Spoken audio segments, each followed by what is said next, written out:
Всем привет! С вами Пшеничный и свежие новости из мира технологий и гаджетов.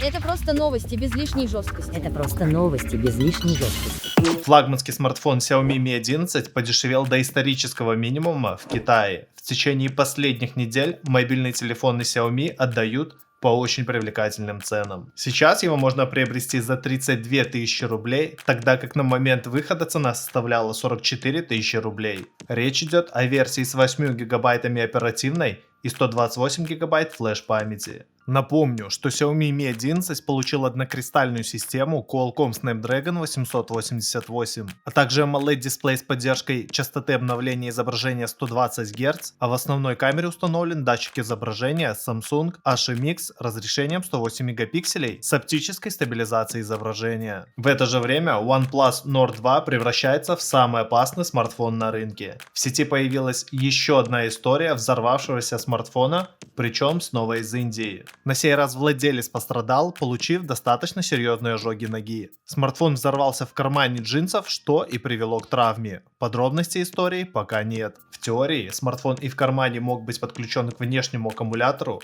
но к обычной зарядке он точно подключен не был. Это уже как минимум четвертый случай взрыва или возгорания Nord 2, причем все они произошли в Индии, что несколько странно. Также был один случай взрыва зарядного устройства. Как бы там ни было, 5 случаев для одной модели, которая продается далеко не десятками миллионов экземпляров, это очень высокий показатель. И хотя OnePlus говорит, что в некоторых случаях вина лежит на пользователях, все равно количество этих случаев слишком велико. Особенно если вспомнить, что Nord 2 был предоставлен в конце июня, то есть на рынке он чуть больше 3 месяцев. А вот со смартфонами Google Pixel 6 тоже не все в порядке. Как оказалось, подэкранный сканер отпечатков пальцев в новинках не только не самый быстрый и неточный, но еще и небезопасный. Некоторые пользователи столкнулись с ситуацией, когда их смартфон смог разблокировать другой человек, отпечаток пальца которого в системе зарегистрирован не был. А это уже намного хуже медленной работы дактилоскопа. Google опять за свое. Больно это говорить, потому что я являюсь их фанатом. У некоторых проблему удалось решить, удалив все зарегистрированные отпечатки и добавив новые. Но это работает не всегда. Проблема, судя по всему, не массовая. Однако это не единичный случай, а значит Google нужно озаботиться вопросом, так как проблема уже не в удобстве, а в безопасности. А пока Google решает эту проблему, Huawei Nova 9 стал доступен для предзаказа в России. Работает смартфон под управлением Android 11, но сервисов Google он лишен. Компания Huawei начала принимать в России предварительные заказы на смартфон Nova 9 по рекомендованной розничной цене 40 тысяч рублей. После старта розничных продаж стоимость смартфона составит 55 тысяч рублей. Первые покупатели Nova 9 не только экономят на самом смартфоне, им еще бонусом всего за 1 рубль положены наушники FreeBuds Pro, которые сами по себе стоят 15 тысяч рублей.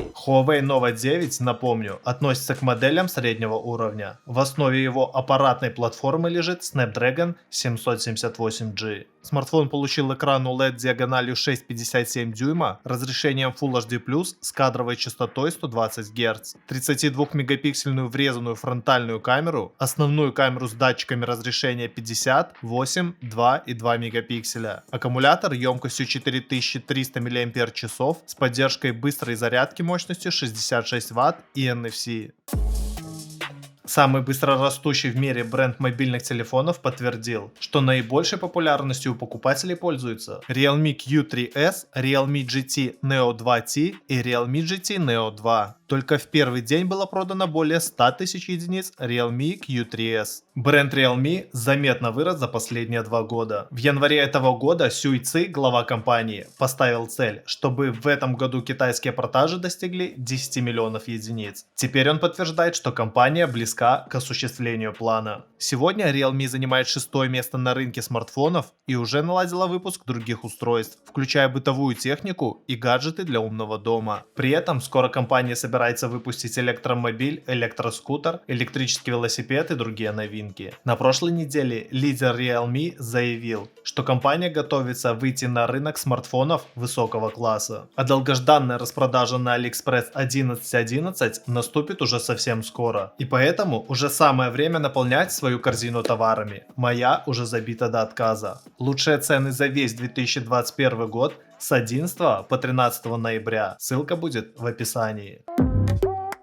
Серия Samsung Galaxy S22 осталась без новейшей однокристальной системы Exynos 2200. Все модели Samsung S22 будут оснащены Qualcomm Snapdragon 898 во всех регионах, включая США, Европу и Азию. Компания недавно решила полностью отказаться от использования однокристальной системы Exynos 2200 в смартфонах серии S22. Оказалось, что с однокристальной системой Exynos 2200 возникли настолько серьезные проблемы, что Samsung полностью отказался в серии Galaxy S22. Для многих, конечно же, это будет разочарование. О каких проблемах идет речь, пока не уточняется. Samsung уже объявила, что это будет первая однокристальная система с 6-ядерным графическим процессором AMD, который, кстати, поддерживает технологию трассировки лучей. По самым свежим утечкам, особенностью внешнего оформления Galaxy S22 Ultra является островная камера. Аппарат избавился от общего блока камер, как в нынешнем Galaxy S21 Ultra. Теперь у каждого модуля камеры свой ободок. Также он получит экран на 6,8 дюйма с матрицей Dynamic AMOLED, аккумулятор на 5000 мАч,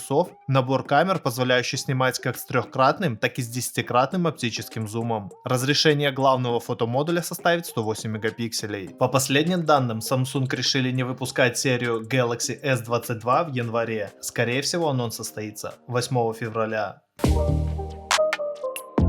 А в это время в сети появились новые подробности перспективного флагмана Xiaomi 12. Премьера смартфона ожидается в декабре, спустя несколько дней после премьеры однокристальной платформы Snapdragon 898, на которой он и будет построен. Слухи приписывают этой модели новый 50-мегапиксельный датчик изображения в составе основной камеры, но при этом Xiaomi 12 не получит ни качественной перископной камеры, ни по-настоящему качественной сверхширокоугольной камеры. То есть максимум можно рассчитывать на наличие телеобъектива, за счет которого и будет обеспечиваться оптический зум. В смартфоне, естественно, будет сверхширокоугольная камера, но в ней будет использоваться не самый качественный датчик изображения разрешением явно меньше 50 мегапикселей. Также Xiaomi 12 получит поддержку зарядки мощностью в 100 Вт и аккумулятор супер большой емкости при сохранении относительно тонкого корпуса. Вряд ли емкость аккумулятора превысит 5000 мАч, но и это уже немало. Судя по этому описанию, Xiaomi 12 окажется обычной эволюцией Mi 11,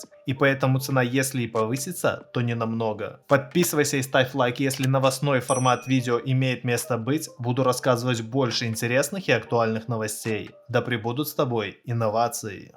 Это просто новости без лишней жесткости. Это просто новости без лишней жесткости.